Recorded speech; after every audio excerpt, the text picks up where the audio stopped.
প্রথম একবার প্যানোরামা কমিটিতে আমি জাজ হয়েছিলাম, সেই বছর ওর হীরের আংটি ছবিটা ওখানে যায় আর কি। এবং এই হীরের আংটি নিয়ে যথেষ্ট লড়াই হয়েছিল।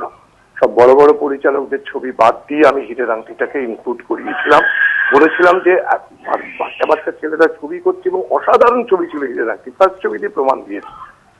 তখনও আমার সঙ্গে আলাপ ছিল না।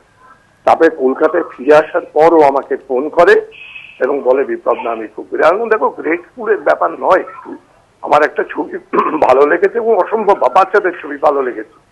এই থেকে প্রথম আলাপের সূত্রপাত আর কি। তারপর দীর্ঘদিন যেখানে দেখা হয়েছে, কথা হয়েছে, আড্ডা হয়েছে, খুনসুটি হয়েছে, সবকিছু হয়েছে। ওর মধ্যে যে সত্যি সত্যি প্রতিভা, সত্যিকারের যে প্রতিভা, সেই প্রতিভাটা আসবে কোথা থেকে সেটাই হচ্ছে সন্দেহ আমার আর কি। বিউটিফুল বিউটিফুল আরো কিছু অনেক অনেক দেবার, মাত্র 49 বছর বয়স একটা বাচ্চা ছেলে, অনেক কিছু দেবার আছে তার, অনেক কিছু দেবার ছিল তার বাংলা চলচ্চিত্র জগৎকে। বাংলা চলচ্চিত্র শুধু না, আন্তর্জাতিক চলচ্চিত্র ক্ষেত্রে একটা অপূরণীয় ক্ষতি হয়ে গেল, এইটুকু বলতে পারি। ওর মতন মানুষ, এমনিতেও মানুষটা স্বাভাবিক মানুষ ছিল এবং অত্যন্ত মিশুকে ছিল, লোকের সঙ্গে কথা বলতো, ভদ্র ছিল, শিক্ষিত ছিল। তো এইরকম মানুষ আসলে, এই যে খারাপ যে খবরগুলো হয় না, সেগুলো অনেক তাড়াতাড়ি আসে আর কি।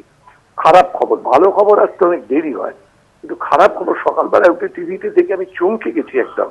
এরা মর্মান্তিক জিনিস, মানে চিন্তার বাইরে যাকে বলে, সেটা দেখাই যাচ্ছে। বাড়ির সামনে সবাই মিলে যাচ্ছে, তাকে শ্রদ্ধা জানাতে যাচ্ছে। এটা মানে অপূরণীয় ক্ষতি হয়ে গেল আন্তর্জাতিক চলচ্চিত্র ক্ষেত্রে, বাংলা ভারতবর্ষ নয়, অপূরণীয় ক্ষতি।